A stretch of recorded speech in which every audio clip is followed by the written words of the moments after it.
Hello students, कैसे हैं आप सब। होप आप सब बहुत अच्छे होंगे। तो आप सब जानते हैं हम कक्षा 6 का स्वास्थ्य का अध्याय 7 पढ़ रहे हैं, जिसका नाम है पोषण।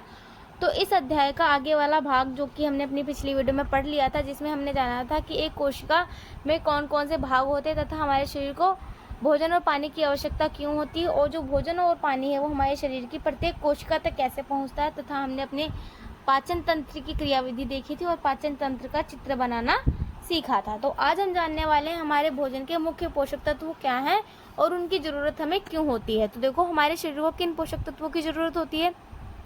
हमारे शरीर को जिंदा रहने के लिए मुख्य 6 पोषक तत्वों की जरूरत होती है। वह है प्रोटीन, कार्बोहाइड्रेट, वसा, विटामिन, खनिज और जल।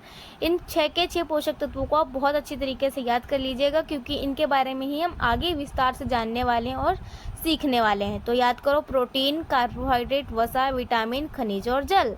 ठीक है, तो सबसे पहले हम पढ़ेंगे प्रोटीन के बारे में। प्रोटीन की जरूरत टिश्यू या ऊतक को बनाने और मरम्मत करने के लिए होती है, जैसे मांसपेशियां, त्वचा, हड्डी, बाल, लाल रक्त कोशिकाएं। प्रतिरक्षी तंत्र एक खास रसायन हार्मोन को पैदा करने में बहुत जरूरी होते हैं। आपको अपनी जरूरत के हिसाब से प्रोटीन खाने के लिए मीट मछली खाना जरूरी नहीं है। तो सबसे पहले ये बोल रहे हैं कि प्रोटीन की जरूरत टिश्यू या ऊतक को बनाने के लिए होती है। अब टिश्यू या ऊतक क्या होता है, तो देखो, हमने अपनी पिछली वीडियो में देखा था कि कोशिका जो है हमारे शरीर की सबसे छोटी इकाई होती है जिससे हमारा शरीर बना है। अब बहुत सारी कोशिकाएं मिलकर क्या बनाती हैं, ऊतक। जब भोजन प्रत्येक कोशिका तक मिलेगा तो वो कोशिका विभाजित होगी और अब बहुत सारी अपने जैसी बहुत सारी कोशिकाओं को बना देगी। अब बहुत सारी कोशिकाओं के समूह को हम ऊतक कहते हैं। तो प्रोटीन इन ऊतकों को बनाए रखने के लिए और इनकी मरम्मत, अगर इनमें चोट लग जाती है तो उसको ठीक करने के लिए और नए ऊतक को बनाने में सहायता करता है प्रोटीन हमारे शरीर के अंदर। ठीक है, और ये ऊतक मांसपेशियों में हो सकते हैं, त्वचा में, हड्डी में, बाल में, लाल रक्त कोशिकाओं आदि इन सब में हो सकते हैं। और जो प्रोटीन है वो हार्मोन, जो हमारे बॉडी में बहुत सारे हार्मोन्स रिलीज होते हैं, वो भी प्रोटीन की सहायता से ही स्रावित हो पाते हैं या रिलीज हो पाते हैं। और प्रोटीन हमें ज़रूरी नहीं है, हमारे शरीर को अगर प्रोटीन की आवश्यकता है तो हम उसके लिए मांस, मछली या अंडे पे ही निर्भर हो। हम बहुत सारी अलग तरह की शाकाहारी चीज़ें खाकर भी अपने शरीर के प्रोटीन की आवश्यकताओं को पूरा कर सकते हैं।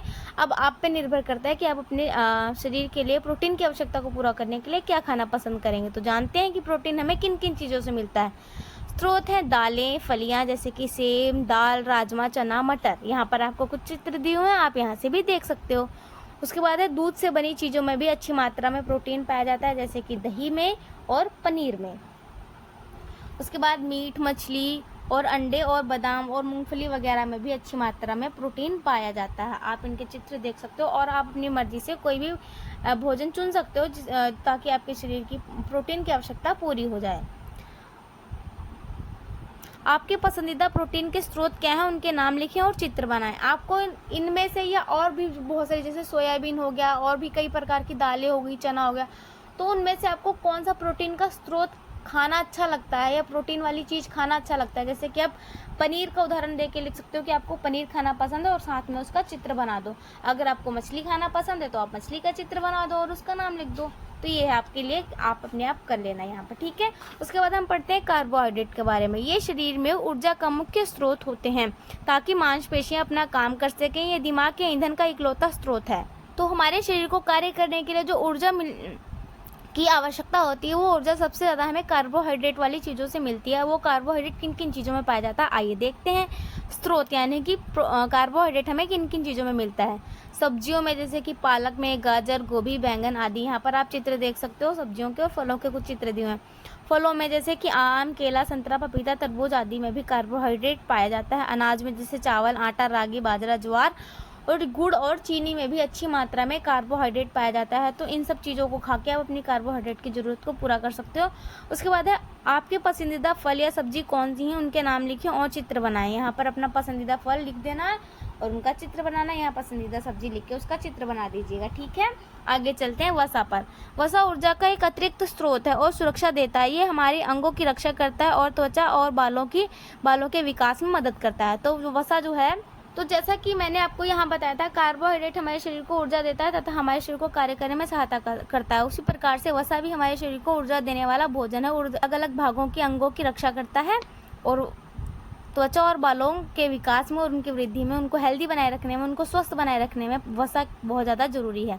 अब वसा के स्रोत क्या हैं, यानी वसा किन किन चीज़ों में पाया जाता है, जैसे तेल में, घी में, और जो भी ऑयल वाली चीज़ें होती हैं, गर्री का तेल होता है, नारियल का तेल, इन सब चीज़ों में वसा पाई जाती है। उसके बाद प्रोटीन के साथ वसा, यानी कुछ ऐसी चीज़ें भी होती हैं जिनमें प्रोटीन भी पाया जाता है और साथ के साथ वसा भी पाया जाता है। वैसे तो हम जो भी खाते हैं वो उनमें ज़रूरी नहीं है कि सिर्फ एक ही तरीके का पोषक तत्व पाया जाए, एक चीज़ में कई तरह के पोषक तत्व पाए जाते हैं, लेकिन ऐसा होता है कि कोई पोषक तत्व ज़्यादा मात्रा में पाया जाता है तो हम उसको कहते हैं इसमें कार्बोहाइड्रेट पाया जाता है। लेकिन हो सकता है कि उसमें प्रोटीन और वसा भी पाई जा रही हो, लेकिन वो कम मात्रा में पाई जा रही हो। तो जो भी हमने प्राकृतिक रूप से जो भी फल सब्जियां वगैरह खाते हैं उनमें कई तरह के पोषक तत्व मौजूद होते हैं। ये प्रोटीन के साथ वसा किन में होती है, मीट में, मछली में, दूध से बने सामान में, बादाम आदि में। यहाँ पर आपने चित्र देखा था कि अंडे और बादाम, जो यहाँ पर बादाम था इसमें प्रोटीन, हमने इसको प्रोटीन के उदाहरण में भी पढ़ा है बादाम को, और हम इसको वसा के उदाहरण में भी पढ़ रहे हैं, यानी कि बादाम में प्रोटीन भी पाया जाता है और वसा भी पाई जाती है। उसके बाद आ जाते हैं विटामिन पे। विटामिन शरीर में रासायनिक प्रतिक्रिया पर नियंत्रण रखते हैं। ये प्रतिक्रिया कार्बोहाइड्रेट, वसा और प्रोटीन से ऊर्जा बनाने में ज़रूरी होती हैं। हमें बहुत कम मात्रा में विटामिन की ज़रूरत होती है। जो विटामिन है वो हमारे शरीर को बहुत कम मात्रा में ज़रूरी होते हैं, लेकिन जो रासायनिक प्रक्रियाएं चलती हैं हमारे शरीर के अंदर, खाने का टूटना, बनना, जुड़ना, कोई नई कोशिका बनाने के लिए कोई हार्मोन रिलीज़ करना, कोई किसी चीज़ का स्राव करना, मतलब बहुत सारी रसायन हमारे शरीर में हैं और उनके प्रक्रिया के लिए विटामिन की आवश्यकता होती है। और विटामिन कार्बोहाइड्रेट, वसा और प्रोटीन से भी ऊर्जा बनाने में हमारे शरीर की सहायता करते हैं।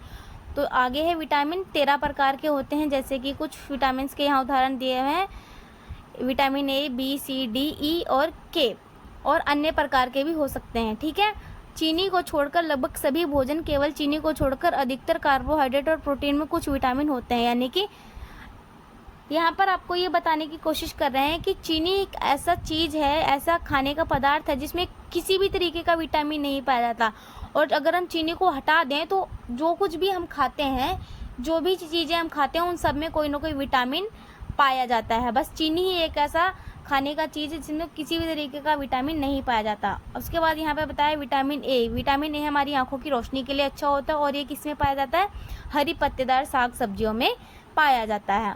उसके बाद विटामिन डी हड्डियों की मजबूती के लिए अच्छा होता है, और ये किस में पाया जाता है, अंडे, संतरे, मछली। जब आप धूप में खड़े होते हो तो आपका शरीर विटामिन डी बनाता है। ठीक है, आगे चलते हैं। उसके बाद आ जाते हैं खनिज पे। खनिज की ज़रूरत रासायनिक प्रतिक्रिया के लिए होती है, साथ ही इसकी ज़रूरत हड्डी और लाल रक्त कोशिकाएं बनाने में होती है। हमें इसकी भी कम मात्रा में ज़रूरत होती है। इस तरीके से विटामिन की ज़रूरत हमारे शरीर को बहुत कम मात्रा में होती है, और विटामिन रासायनिक क्रिया करने में सहायता करते हैं। उस तरीके से खनिज की भी ज़रूरत हमारे शरीर को कम मात्रा में होती है, और ये भी रासायनिक क्रियाएं करने में हमारे शरीर की सहायता करते हैं। तथा हड्डियों के लिए और लाल रक्त कोशिकाएं बनाने में खनिज हमारे शरीर की बहुत ज़्यादा सहायता करते हैं। हम दो तरह के खनिज के बारे में पढ़ेंगे, एक लौह यानी कि आयरन, दूसरा कैल्शियम के बारे में। सबसे लौह आयरन, इसकी हमारे खून को स्वस्थ रखने के लिए ज़रूरत है। भारतीय खाने की सबसे बड़ी कमी है कि इसमें आयरन नहीं होता। अधिकतर प्रोटीन और कार्बोहाइड्रेट में खनिज होता है, केवल चीनी में ही खनिज नहीं होता। जिस तरीके से चीनी में कोई भी तरीके का विटामिन नहीं होता, उसी तरीके से चीनी में किसी भी तरीके का खनिज भी नहीं पाया जाता। इसीलिए हमें कहते हैं कि चीनी, मैदा और ऐसी चीज़ें नहीं खानी चाहिए, नमक जाता है। उसके बाद यहाँ कह रहे हैं कि भारतीय खाने में आयरन युक्त खाने की बहुत ज़्यादा कमी है, यानी हम ऐसा खाना खाते हैं जिसमें आयरन होता ही नहीं है। हम ऐसा खाना खाते हैं जिसमें या तो प्रोटीन होता है या कार्बोहाइड्रेट होता है, यानी कि चावल खाते हैं, रोटी खाते हैं, दाल खाते हैं। तो इसमें आयरन या हरी पत्तेदार साग सब्जियाँ हमें ऐड करनी चाहिए, ताकि हमारे शरीर में आयरन की कमी ना हो और हमारे भारत जैसे विशाल देश में इस बीमारी से ग्रसित लोगों की संख्या कम हो, है ना। उसके बाद यहाँ पे बताया है कि आयरन के स्रोत क्या हैं। आयरन हमें किन किन चीज़ों में मिलता है, मीट, मछली, अंडे, दालें, फलियाँ जैसे दाल, राजमा, हरी सब्जियाँ, साग, मटर, फल जैसे कि सेब आदि में खनिज अच्छी मात्रा में पाया जाता है।